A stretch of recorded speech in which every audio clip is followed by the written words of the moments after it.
Hello, everybody. We're here. We're back. We just got done doing a fun show with John Trent a little bit ago. From that Park Place, we talked about a whole bunch of nerdy shit. So if you want to go back and give that a watch, give that a listen, we'd appreciate that. But we're here now doing a little bit of the after show. Dave is tired and he needs to go to sleep soon. So we won't be on here for too long. But I'm going to do my quick preamble. Talked about it in the last one, but Epstein client list, where the fuck is it? Let's get it here. More people need to talk about it because little girls were hurt by very powerful people, and fuck those powerful people. Let's get them in prison and do a wood chipper. Let's go next. $1 for Moms for Liberty from all Trump voters. Anyone that's watching this, if you could just donate $1, and if you could tell everyone you know to donate $1, it's millions of dollars to an organization that is battling to keep the woke and ideological bullshit out of schools, and to also now work at the local and state levels and getting people elected that are going to do the right thing. So let's get that going. Victims of Helene and now Milton. We need to start thinking of the people of Milton that are the Hurricane Milton over in Florida that are going to return to destroyed homes and things like that, and donating to our favorite organizations. I always say mercury1.org for me is the place that I recommend. You go and give whatever you can. There's, every single thing helps.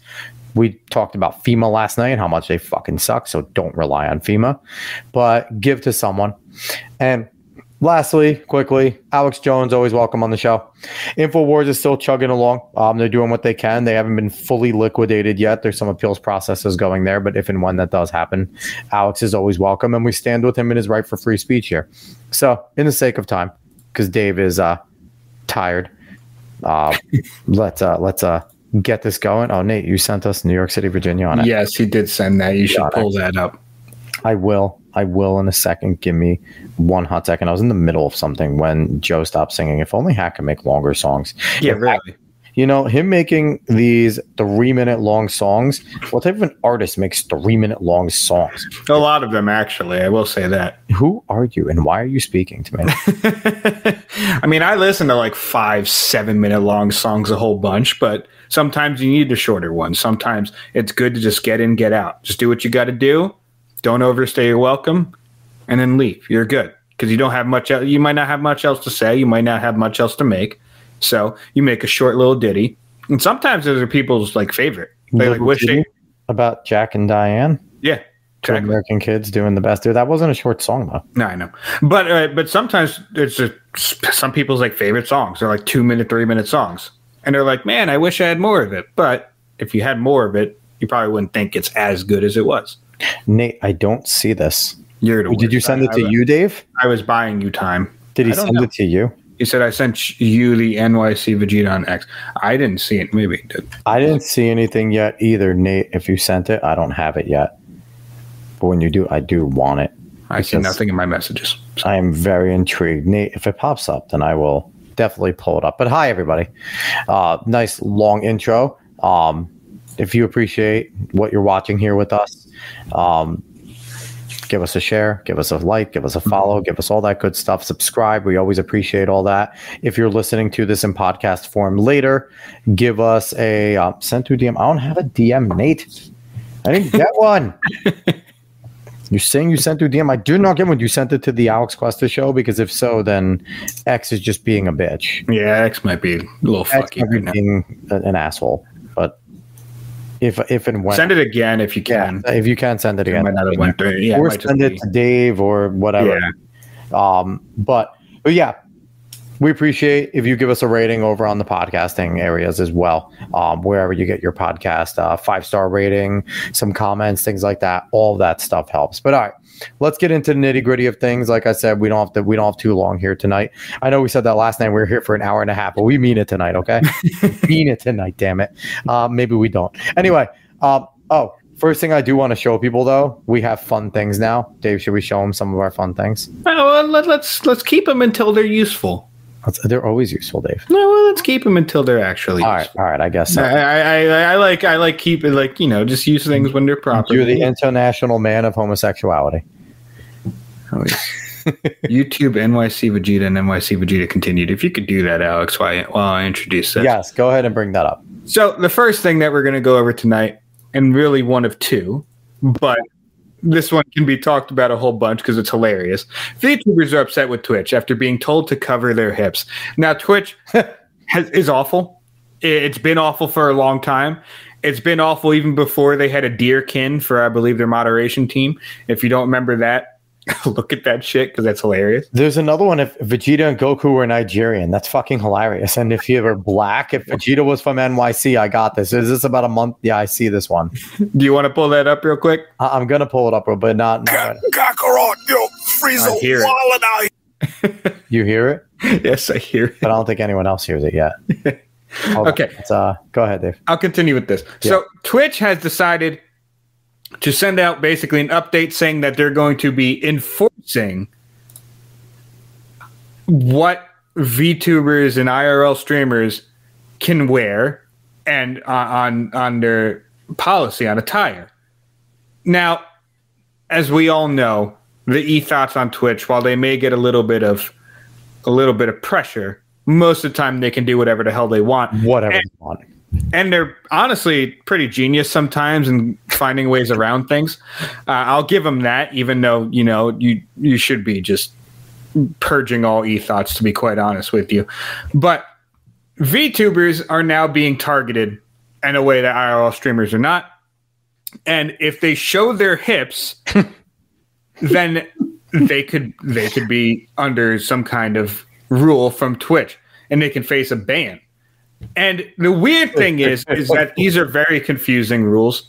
So if you're wearing a costume that's appropriate for like the setting, like if you're on a beach or whatever, if your VTuber model has that and they're on the beach, if that's the theme, then they can do it.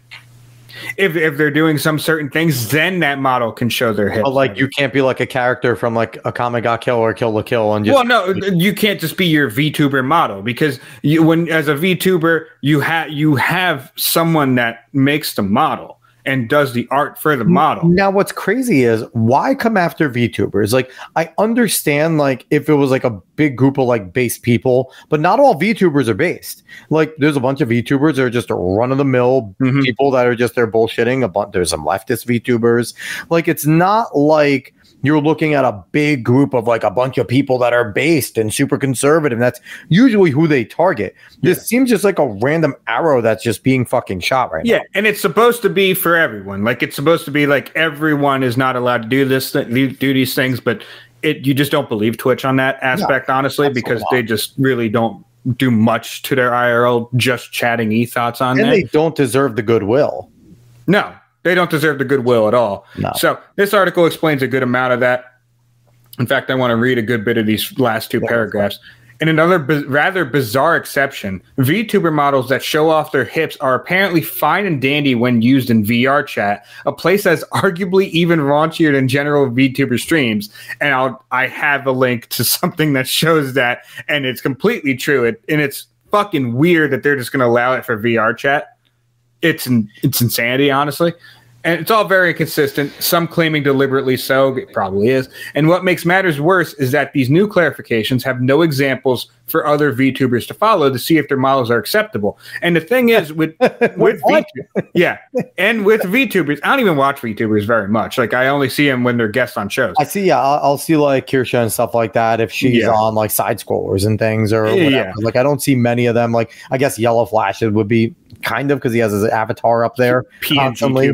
Kind of, yeah. He's not animated and moving, but he's basically an avatar guy. Yeah, but VTubers have to get an artist and someone to rig the model. Yeah, so they actually put money into that stuff depending on how good the model is and all the things it can do. And some of them are really cool, like the shit they could do and like the way they make a move and how interactive they can be with the person. Like, and if you need to go to your artist now and say, we need to redo a whole model and you need to now completely cover up this character because Twitch decided to just drop this. And then that's just a whole other thing that they have to do. And, it's annoying because VTubers are obviously getting in on the same way that IRL streamers are, but it's also a bit different because I don't know.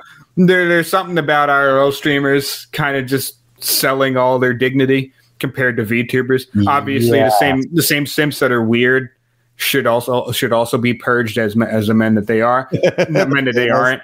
The famous should be got the fuck out. Yeah. But I'm just going to read this last paragraph. It's all a little baffling and kind of conservative of Twitch to be banning a part of the body that isn't even inherently raunchy, which is also true. It's also worth noting that Twitch has had a rather strange history with its sexual content policy in the past, attempting to control how its users act and dress on its platform, and with good reason most of the time that is true, because like with the hot tub streams and the pool streams, which are just ridiculous. Like, they're not just chatting streams, you're just basically whoring yourself out for money, which... If you want to do that, go ahead, but I don't think Twitch should allow that, especially when there's minors on that platform. It's here's the thing. While they say that, they were putting them on the front page on the top row every time. And and the tab was a chick with giant tits in her bikini with like the hot tub behind them. Like, so it's like, it's not like Twitch was like doing much, and now they just blur them, which to me makes it even more of a target. Because if I'm a kid and I see a blurred one, I'm just going to go there and be like, I know there's boobs there. If I'm like, you know what I mean? So it's like once Twitch made the just chatting option, that was the end of it. Because before it was, you go on there, you throw your stream on there, good or bad, whatever it was, you streamed yourself playing video games. That was the purpose of Twitch. And honestly, I enjoyed Twitch for that purpose because you got some really talented players that would go on there. And like, I used to enjoy Soul Calibur. When you had a really good Soul Calibur player and you were just watching them fuck people up, it is actually a good time to watch, and especially you get some skilled ones. And then you know, someone else is good will be like, and they're both like known Twitch people, and they'll talk to each other like, hey, you want to go? And then you can watch some fun stuff. That was a good part of the community where you actually got a lot of like different talented people playing, especially like even COD people. Like, okay, we'll party together. Let's go do that. And then you could see some good stuff. Then once that happened, the just chatting happened. Number one, shows like ours can go on there, which to me is weird, right? Like I never feel normal. Like I've heard people say like, hey, put this on Twitch, even put this on Kick, which is like its rival. I feel weird going on there. I don't feel like that's the purpose. Like that shouldn't be the purpose of those places. But, you know, it's once the just chatting feature became ubiquitous and people started to realize that they could make a ton of money off of not doing gaming content. And again, even the just chatting, usually it was like your cute gamer girls kind of talking about games. That's how it started. And that they were the ones that started to make money. And then I think they realized like, hey, now it's mainly EFOTs and like political talk, like Sonnet's one of the bigger ones. And and it depends on the politics. If you're on the conservative, they ban you right away. Yeah. We would get banned pretty quickly. So I'm going to bring this up, but first I want to read it before I bring it up because I don't know how long I can have it on screen. So Twitch needs to make a statement on what IRL streamers can have an ass cam, but VTubers have to be covered like nuns. This is insanely hypocritical. Are they seriously just incel simps who hate anime, but simp for these women? And I actually think that you're going to put the ass on screen, aren't you? 110%, just for a little bit. But I feel like that is completely accurate. I don't think that there's like an ass time barometer for YouTube. I don't know. We'll see. But this is the camera that she's talking about. You don't need to see it for a long time. You see it right there. You know exactly what it is. But even if you scroll down from that, the green screen one I feel like is more acceptable for YouTube, and that's the one that I thought was like clever as shit. Yeah, it was actually this one is, they put the green screen on her ass. And the other one's more egregious. This one is at least clever. I don't know what else is being said there, so I'm not going to keep it up. No. But it's at least clever. It's still gross. It's still a little weird, and I don't really like it. Like I never watched something like that. I don't get it. I would much rather, if I was their father, I would look at it and be like, just go be a stripper, honey. Like that. Being a stripper is better than what you're doing here. Well, I mean, I'd be more worried about my son honestly watching that stuff. It's like, oh my God, just go watch porn, kid. What are you doing? Or go try and get a girl. Yeah. Go try and get the real thing. And finally, I want to conclude with this. I'm going to show you. This is VR chat. This is part of VR. This is allowed, but this is by the rules. Would be allowed.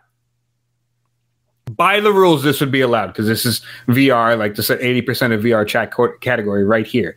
I mean, it's all gross, to be quite honest. Like, and Kirsha, makes a good point here, and she actually got some backlash for some of the stuff she said, which is hilarious. Well, the VTubing community is going to come after her for some of the stuff saying that. Not even just that. It's a whole bunch of different people. But there should be zero difference in rule application of what VR chat models versus VTubers. It makes no sense that there is a difference, or maybe stop being anime racist and treat VTubers like the flesh tubers on the site, which is just how it should be. Because, like I said, I don't really watch them, but I don't care because they're just making videos like everyone else. Look, I watched I still follow him, but I watched a whole bunch of Sargon. Sargon was just a fucking picture of Sargon of Akkad.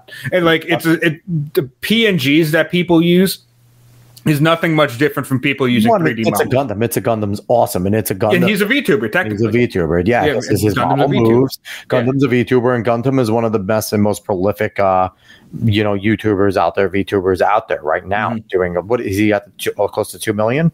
No, he's not even at 1 million yet. No, he's not even at 1 million. Should be at 1 million. He's going to be at 1 million soon. Yeah, but. Yeah, that whole controversy that's going on right now, I just find it a little bit funny because it is. I feel like a part of it is also because VTubers are doing really well. VTubers are doing very, very well. And VTubers are probably cutting into some of the IRL ethos, and they're probably taking a bit from them because they're just growing and growing and growing. Iron Mouse is huge. Dudes love cute anime girls. Yes. Dudes love, for whatever reason, your Western white guys and even your black dudes love cute. But again, you see it in some of the anime that is popular, right? Yeah.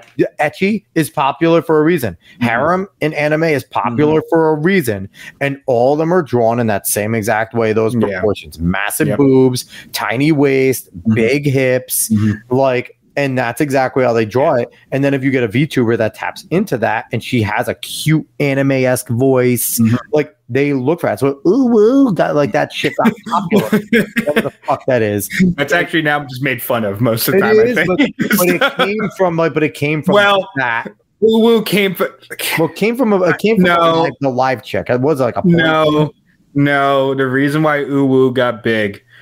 I can't believe I have to explain this. Hypnotic does do waifu battle. Yes, he does. Yes, Hypnotic does do waifu battle. Yes, he fucking does. Waifu battle. Yeah, it's incredible. I've forgotten. I haven't watched the recent Hypnotic's awesome in general. Yeah, but I don't remember who's the winner right now. But what was I going to say? But no, Uwu fucking became a huge thing because of a goddamn furry music video. We're not going to go over it. There's no reason to go over it. You don't need to know that lore. You don't need to know. Bring up New York City, bring up Long Island, Vegeta. Let's go to that. David's hurting on the inside. I could see it. Yeah, because you don't need to know. No, people don't need to be subjected to All right, so Nate, this is what Nate was telling us about. Let's see it. Kakarot, yo, Frieza wildin' out here in these streets, fam. Alright, so boom, I was trying to copy your baked egg and cheese on the roll some pepper, you feel me? Then Frieza was pressing me off this, that, and the third. I was like, yo, what you got going on, gang? So it was all woo-woo. Then it was like, oh, whatever. So I was like, oh, word, bet. I caught him with that big boop. The man started spazzing and threw all power at me. I was like, yo.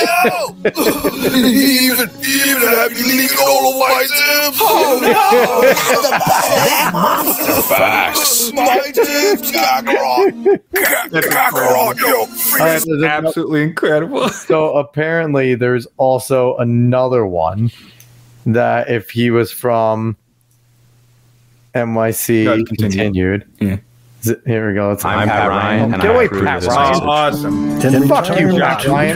We had Allison Esposito on. We hope you Yo, son, I'm telling you, Frieza moving wild flagrant out here. I'm talking about he's straight bugging, B. Like, he was on some weirdo type energy. Like, Bez was punching me up. I was choking me with his tail, bro.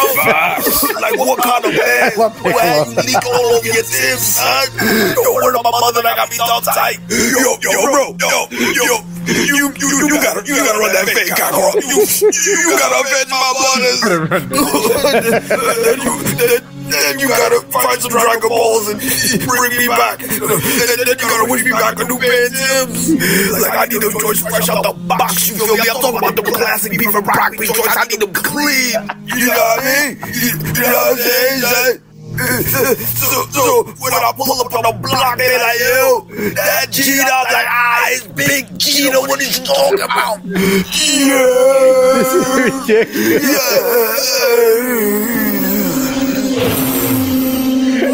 NXT. Yo, son. That's incredible. Amazing. Nate, thank you. Yes. We appreciate you. That is fine. And the same person does one if they were all Nigerian too. So Mike, he does it if they're all. You know what? Your 8.09 thousand subscribers are well merited. Can we get Mike O more subs? He should get more subs, 110%. Can we get? I'm gonna sub to Mike O now. Yes, because that was fucking fantastic. Please go here. Hold on. I need to share Mike O's page. I actually appreciate this so much more than I should. He's a spoken word artist, and you are fantastic at that, sir. Hold on, Mike O. Boom. There it is. This is Mike O. This is his page. Please go support him. He's fucking hilarious. And it's just at all caps Mike O. YouTube at Mike. I'm surprised he fucking got how is. Wow, that's maybe that's why he doesn't have that many subs though. I don't know. Because he's probably got fucking a million people with Mike O or some kind of aspect of that. I mean, this isn't. The Nigerian one is a year ago. He has 36,000 views. Piccolo versus Raditz. He's probably commentary. It looks. I'm already reading some of it. It looks fucking hilarious. 115,000 views of Vegeta and Goku were Nigerian. Like this, I can't. I'm gonna go on a watching spree of this man's stuff soon. Yeah, go support Mike O. I subscribe. Mike O, you're fucking awesome. If you ever want to come on the show, come on. We just want to talk to you and have you do some of these accents. That was hilarious.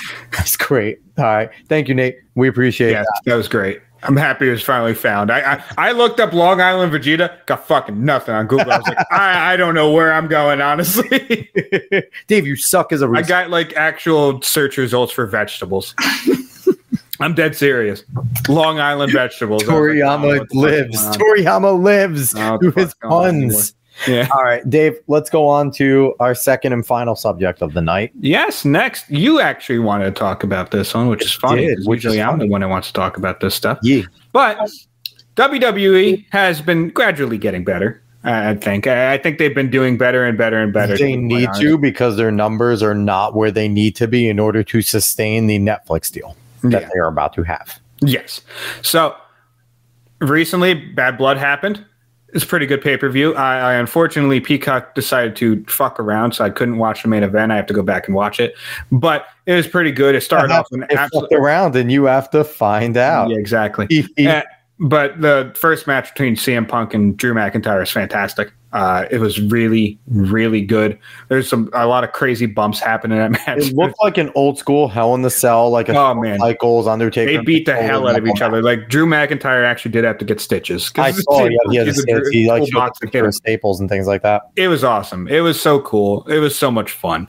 But they're trying to bring these storylines and make them more interactive, more of an experience, and like Alex said, trying to bring kayfabe back a little bit in some type of manner. So after Bad Blood, Kevin Owens was pissed at Cody Rhodes because Cody Rhodes teamed with Roman. Full screen that. Yeah. Well, real quick. Yeah, Cody and Roman was so good. Yeah, I heard it was that main event was fucking great. So I got to go back and watch 17 staples. Holy shit. Which is insane. And Drew, he did the match just did a match fucking great with all the blood and everything. Wrestling's fake. Yeah, I mean, a good amount of it is. That bump under the steel steps though must have fucking hurt. I don't know if you saw that. No. I want to go back and watch it. I heard Bad Blood is one of their pretty, outside of your WrestleMania, SummerSlams, Royal Rumbles, just like your regular pay-per-views, it's one of the higher of just your whatever monthly. But this is what they brought. They brought it back this year, and they tried to make it as big as possible. But yeah, real quick, Drew went for a Claymore, hit the fucking lower back on the steel steps that were set up there. Ooh. It was a fucking crazy awesome bump. They need to bring back forcible entry and just have it Diddy and Epstein themed. I don't think they'll ever bring that back. But this was after Bad Blood. Kevin Owens pissed at Cody Rhodes because Cody Rhodes is worked with Roman, and Roman has done so much to everyone there, especially Kevin Owens, who had to be saved by Sammy because he was about to get absolutely fucking destroyed by Roman at the one pay-per-view. I can't remember which one. And previously, I believe it was on the Raw right before this, KO and Cody almost went at it, and they've been got in the middle of them. Someone got in the middle of them. Randy got in the middle of them to like break it up. So you already saw this bubbling occurring. They did fuck up the post-match with Drew. They filmed the doctor saying, "Here's where you gig yourself." Yeah, well, there you go. It happens. Yeah, but what I was gonna say. Yeah, so Kevin is upset. He's not happy. They've been taunting this for a while now, him turning on Cody. Yeah, they've been teasing it 100%. Turns on everyone, which is true. And I like that just as his character in general. but he plays the nice guy, and then he turns on you, and then he goes heel. And then it's predictable, but KO does it really well. Yeah. And it's supposedly from fan video, probably a plant, to be quite honest. But either way. Second video, too, from like a car vision as well. Yeah. A view from a car. Yeah. Kayfabe alive, brother. Oh, hey, now,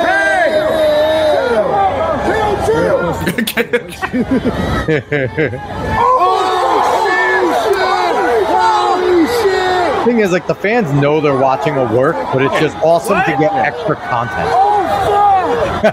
Kevin, no! Kevin! Calm down! Kevin, what the fuck are you doing? You can't do that! Kevin! And I will say, I forgot who it was that said it, but they said what made it even better is that Kevin Owens is throwing closer to real punches. He's not doing the forearm punch. No, he's actually throwing like he's actually trying to hit him. Yeah. And even the kicks, like, some of those kicks connected. They obviously pulled him, but he was actually, and they probably said, Cody's probably like, dude, you got to hit me. Yeah. And Cody's like covering up like he's actually losing a street fight. Like he's actually hurt too. Like he actually, like that first hit, like when you get punched, if you get sucker punched, I don't care who you are. It takes a few seconds to figure out what the fuck just happened. By that time, you were hit 3 or 4 more times. Yeah. So it's like, that's how that happens. And that's exactly what went down. He went to go pick up his belt, and Kevin took the opportunity when he came back to get that first hit, jump on him. So it looked it was a very real moment. They made it look good. They made it look really good. And that's what's fun. And like Nate just said, another fan filmed Solo Sikoa saying it's part of the plan when Rock returned, a new bloodline ran to the crowd.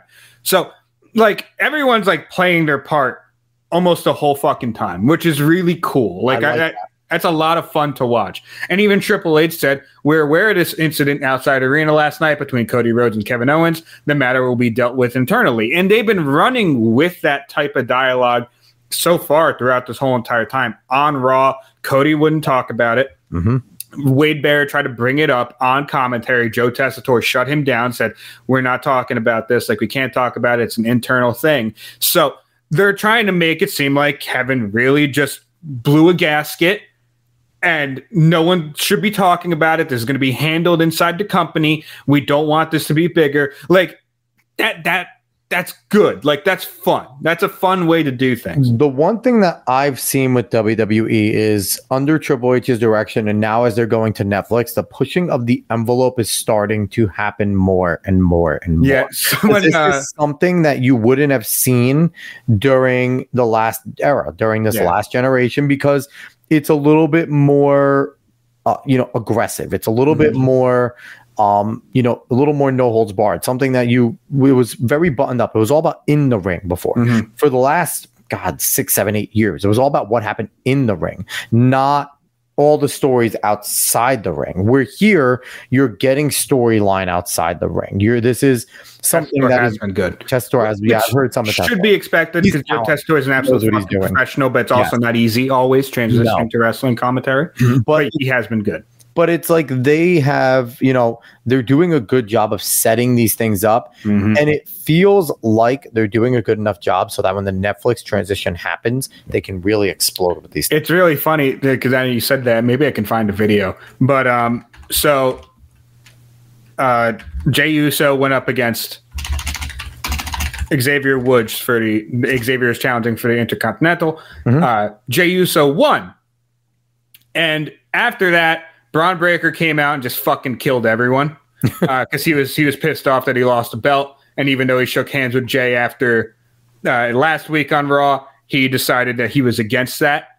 And Braun Breaker's pretty awesome. He's awesome. Braun Breaker. I love Braun Breaker. Steiner through and through. Yep. And it's incredible. But I can't find a video right now. But it was filmed while he was coming backstage. I think it was WWE camera catching him. But he's just like saying shit like, don't be fucking with me and stuff like that. Like dropping F-bombs in the backstage camera, which is something different. Dropping it's like F-bombs. We're getting ready for Netflix because Braun Breaker, his character would say that. He's absolutely jacked. He's going ape shit all the time. And the thing is, like you said, they're playing their characters outside of just those moments, right? Mm-hmm. So they are kind of if I could be filmed anywhere in the arena, I am that character. Like Kevin Owens is Kevin Owens 24/7 when he's there. There is no I'm in the locker room and I can put my hair down now. Like there is every chance that you're going to be those characters at all times. It's fucking awesome. What, y'all thought I was just gonna let him walk? Let him walk down the street, everything's okay! Got me up. Like that right there. That's just not what was happening recently. No. And now it's getting there. Does that mean it's going to be good? I don't know. But like they're expanding. They're trying. They need it to be good. They need to bring the edge back because the thing that made WWE fun is they were edgy. They pushed, and it didn't matter who you were. People knew what was happening on WWE, even if you weren't a fan. When Sable's tits came out, everybody knew that Sable flashed the world. That was a massive moment in cultural moment that was like everywhere, right? You know, and all the things that Vince did, like Vince being involved, whatever you want to say, for better or for worse, Vince being involved was huge. And what sucks is Triple H can't be involved. Triple H, as the like Vince corporate guy that gets involved every once in a while, is a much better role. Right now he can't be, obviously. He can't wrestle anymore. Mm-hmm. But they need something like that. And it's it's been good. They have the cage match, which Steiner's kids playing football, Jackson, a couple more years. Yep. Can't wait. Steiners are so great. So great. Wrestling family, man. Can we just bring Stacy Keibler back in the song one more time? Like, does it? How they should start Netflix is Stacy should just be standing on the announcer's table in her thong dancing, and they should be like, "Bitches, we're back. We are back." Because, like, you know, those are the TNN days. People forget what TNN fucking was. Mm-hmm. TNN WWE Raw was different.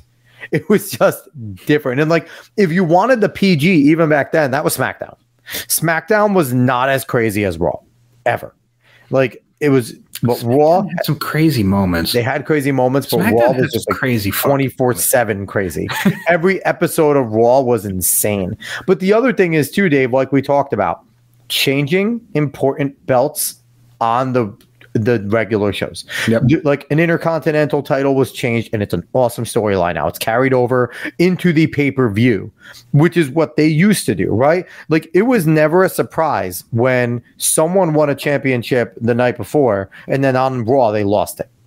And it would create the storyline of them trying to get it back. Mm-hmm. And it would make it be earned. And it always felt so much better. Raw and panties match. That was in SmackDown versus Raw 2006. It was. Even whatchamacallit, the Divas Undressed, where they did the Thongathon. That was something you will never see again. It was crazy. You had Jerry, you had Edge, and you had Maven as the judges.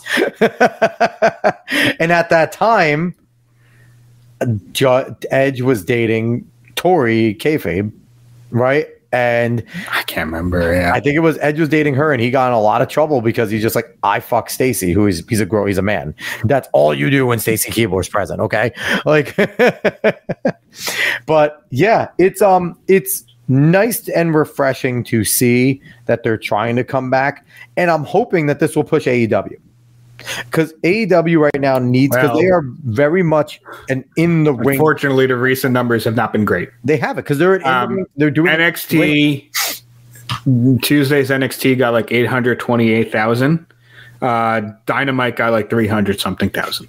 Which even NXT 800,000 is paltry for the That's WWE. Fucking yeah, but it's still like good for NXT's on the up actually. And again, Dynamite. Which I did watch. NXT is actually a pretty good product. It's a decent product. Yeah. It's much better. It's not the experimental. Shawn Michaels is a fucking harem of women. Shawn Michaels is a harem king. But like, if AEW smart, they start to lean into these types of things. Every time I've ever watched AEW, it's just match. Maybe a promo, but match. There is no. That's what they do, though. It is, but there is no storyline. That's what they do, though. That's what AEW does. They need some story because the thing is, the wrestling is a male soap opera. That's what it always has been. It is a male soap opera. We are interested in who's dating who. We are interested in the manly moxie and someone defending their pride. Because it adds stakes. It adds stakes. And I remember because I don't watch AEW, and it's not because like I'm a WWE fanboy or anything. I just never really catch it. So I just don't even think about it. I'll throw it on. Like I like Cassidy. I like some other people. I've thrown it on a couple of times, but I remember seeing, because I follow a bunch of wrestling things on Twitter, and it looked like fucking Swerve Strickland versus Hangman Page have been awesome every fucking time. Hangman burnt his house down. Like that's cool. That's a cool part of the story. Swerve is awesome. He's fun to watch, but. Yeah, and really true. They need a head of creative, and the Young Bucks and Tony. They're not. Tony was never going to be good long term. No, Tony's not. Tony's not Vince McMahon. He just has money, which is fine. Tony is a fan. Yeah, he is not but Tony is a fan. He is not a writer. He's not a guider. He's money. He's a fan, and he needs to get the fuck out. Yeah. There's two good stories. Christian Edge, and Christian's been fucking killing it over there, like we expect though, because Christian was always good in WWE. He just didn't have the size. He just didn't have what Vince McMahon liked. So. But Christian's always been good at what he does, so of course he was going to shine if you just give him anything. Hangman or top tier, Listen, they have the talent of the WWE in a lot of ways. Like if you see their roster matches up talent wise. But in very much a way, they're getting kind of a similar thing where like. We'll see what happens, but they might get the WCW where some of the big names just come in and push themselves forward, and that's where WCW fell when Hulk Hogan and that NWO just made all the rules and they never lost, and there was exactly, and the whole fucking roster was NWO at one point. It's crazy. Yes, yeah, and that's the thing is Starkey is so good. You're correct. You need to have the stories there. WWE seems like it's really getting chugging with all the stories and making people become invested in these types of things. So that, I mean, it's cool to see happen. I want it to be good. I like wrestling. I enjoy watching it. And there's some things that they need to catch up on. Like right now, the women's tag titles aren't in a great space. Like Bianca Belair and Jade Cargill have them, but they're more singles people. Jade's not there yet. Her wrestling isn't there yet, to be quite honest. But they're more singles people. They get more juice from being singles competitors. And that's the thing the women need to catch up in. There is no women-specific tag teams that are great. They need women-specific because they've had male-specific, like they are tag team, period. Yeah, and that's the thing. That there's some women's tag teams that are good in the ring, but they're not great promo-wise. Like they're not fantastic promo-wise. They're not good enough to really push to an extent. So the women's tag team division isn't in the greatest spot right now. I can see why they have Bianca and Jade holding it. Yeah. I don't know if they're going to lose it to Io and Kyrie because I think they're probably the best tag team to have it if you're going to give it to someone. And I mean, there's been talks about having a women's mid card, especially because you have a lot of women on the squad right now. They need to experiment with some guy managers, to manage these women that can talk. Same thing with wrestlers, the guys that can't talk. They would give them managers. They would give them either good-looking females that could speak or Paul Heyman, or they need to start experimenting with some managers. What's that one? The one guy, what's his name? Adam Graves? Is he the one that does commentary? Corey Graves. Corey Graves should step out and be a manager for some of these women. He is great as a speaker. I mean, he's do fucking fantastic promos, and he can go out there and he can step out that spot and then take a tag team that maybe doesn't have a lot of charisma and just be their guy that speaks for them. And he can he can call him the mansplainer, do something hilarious. But that's not a bad idea to kick around. And just going off of Nate, because Nate's really actually killing it in this conversation. Bruce Pritchard says Christian's the best in-ring wrestler ever. I don't know if he's the best in-ring wrestler ever, but it's high praise because Christian deserves high praise. 100%. Christian is a great worker, a great wrestler. He reminds me a lot of Owen Hart in the way that he wrestles and a lot of his technique and his work. Yeah. Bianca might be the best women's wrestler. She's incredible in the ring. I don't love her promos, to be completely honest with you. She's fine. Lacking. She's fine, but she's not incredible. But in ring, she's so goddamn athletic. She's so good in ring. AJ was incredibly good in the ring. AJ had a smoothness to her, not as much athleticism as Bianca. Yeah, but AJ had as much smoothness. AJ's promos also were. Her promos were incredible, and it just her work. That's the only place. Lita's up there. Yeah, but that's the only place where Bianca lacks for me. I don't think her promos are up there yet. They're fine, but they're not like great. They're trying to get Jade around a pro's pro. That makes sense. Teaching her how to be a wrestler. I get it. And Bianca's a perfect one to do that. Especially like with the hype Jade has. Like, people want to fucking watch Jade Cargill. So you want to get her to be as good as you possibly can be. And I get that's the reason. And it's a good reason. She was very bad in the ring when she was. She was. She was. And she's not even great, right? You can see like she's not there yet. She's a little stiff. She's stiff. And you could see that the difference is Bianca and the other women that are good workers and even good wrestlers, they are going through the choreography of the match and it's fluent. They're not thinking about the choreography. They understand and they know, okay, when I'm grabbing you and I'm whipping you to the ropes and you give me the tell that you're going to duck, I throw a clothesline. Like there's no thought process. They understand what they're doing. And there's a reason why right now, there's a reason why right now Jade is still the one that gets tagged in to basically win the match, because that's what you do with someone who needs still some help in the ring. Roman Reigns was very much that way with the Shield, where you had Dean Ambrose and you had Seth Rollins, who are just fantastic wrestlers, and he was the muscle because he was very stiff. He had a big boot. He had the freaking power bomb, the assisted power bomb. That was all Roman was there for. The wrestling was mostly down to Dean and Seth doing a lot of things, and they were and now Roman, to his credit, is a really good in-ring wrestler. He's a good he is a big dude, and he's become damn good at it. He understands his tempo, like his tempo. Yes, it's like watching him, because I didn't watch wrestling for a while. I left off not liking Roman, but watching him now, he's really stepped into what the actual character he is. He's become similar to what Batista was. Batista wasn't great in ring when he first came in. He was just a muscle guy. And then Batista eventually became a guy again. He understood who he was. His moveset was not going to try and be anything else than what it was. Because the thing is, you're not going to see Roman do something like Kane, where Kane will do a hurricanrana or something crazy. Like, because Kane's an athletic freak that can pull those things out of his bag. Kurt Angle with the moonsault. Oh my God. Nia Jax tried to do a hurricanrana on Bailey. Oh, that was Nia Jax doesn't belong in WWE. Well. Nia Jax did not do well. Nia Jax has never been good in the ring. She's not good. She's not a good speaker.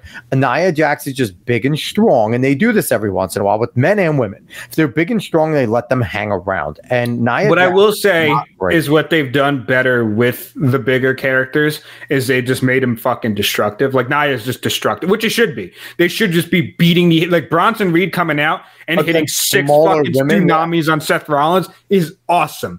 Incredible. Like, that's give me that.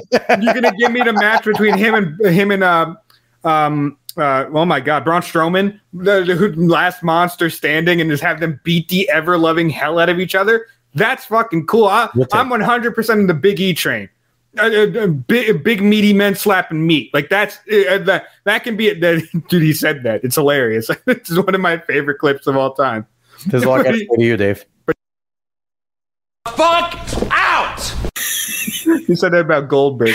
Let up here. I think I do remember that. But yeah. So Kurt Angle 1, Christian 2 as my favorite. Not bad. Here's the thing. It's not a bad grouping. You're not wrong. There is no wrong there. I don't know Stone Cold got what from Christian, but you want to know? I remember seeing that. I was not a fan of Stone Cold in the beginning. I thought it was annoying. It wears on you. It wears on you because he's just such an asshole. And with the way, like, he'll go in there and like he stole what The Rock did with interrupting people, right? Where like he was like, what?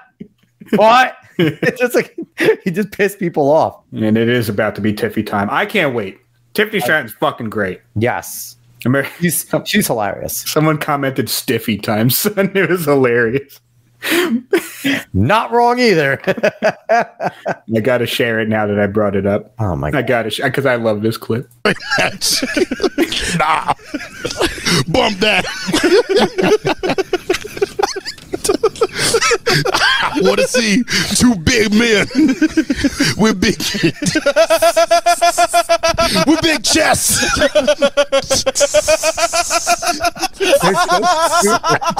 and big muscles, bumping meat.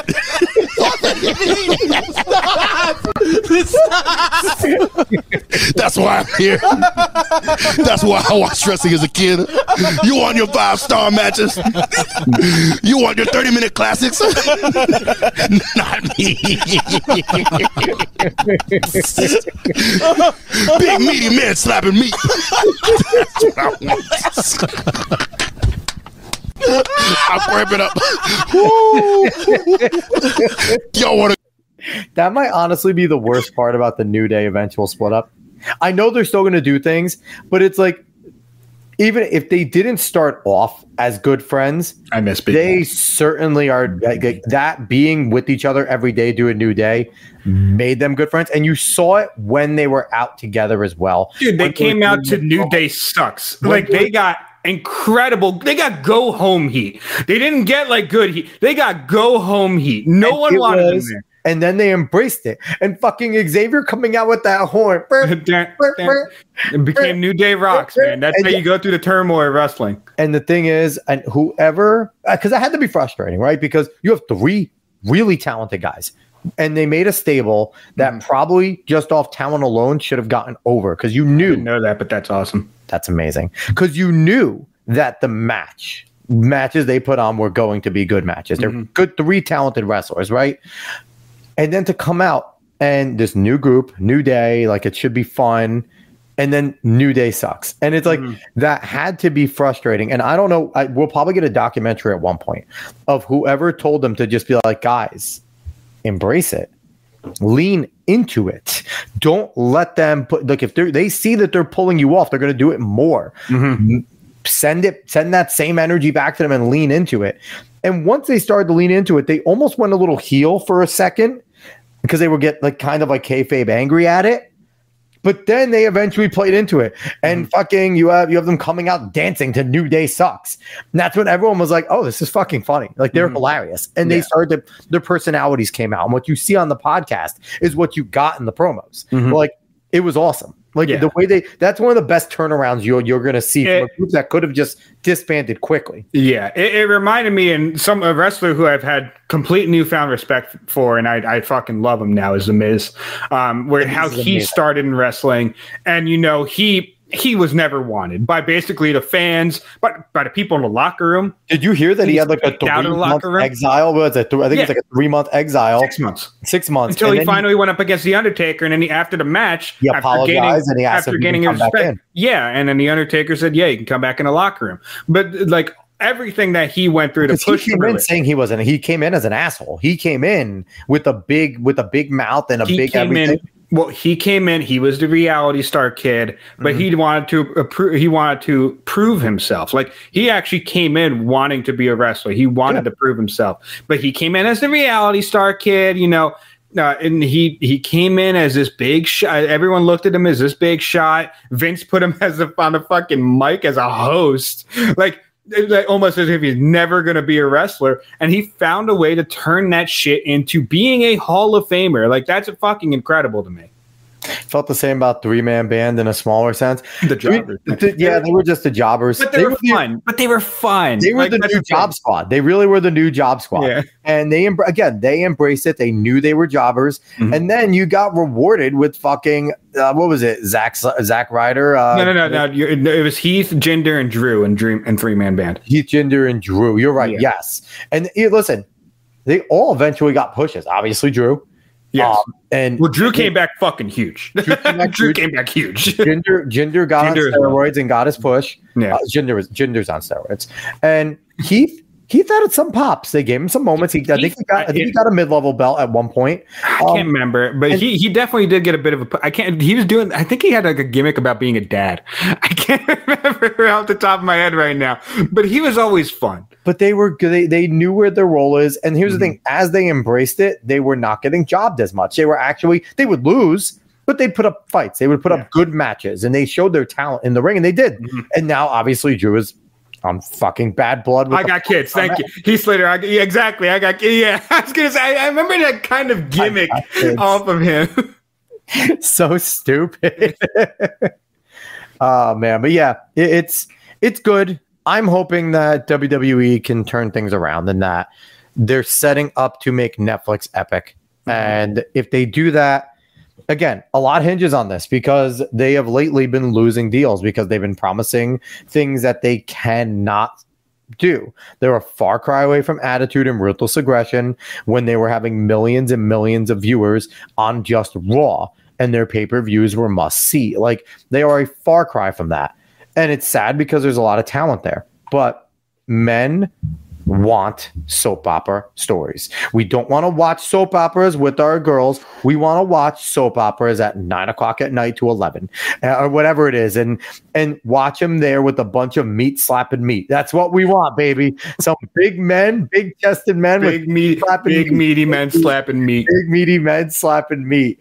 So yeah, no, it's that's where we're gonna end it off. We're gonna end it off on big meaty men slapping meat. Yep, I'm good with that.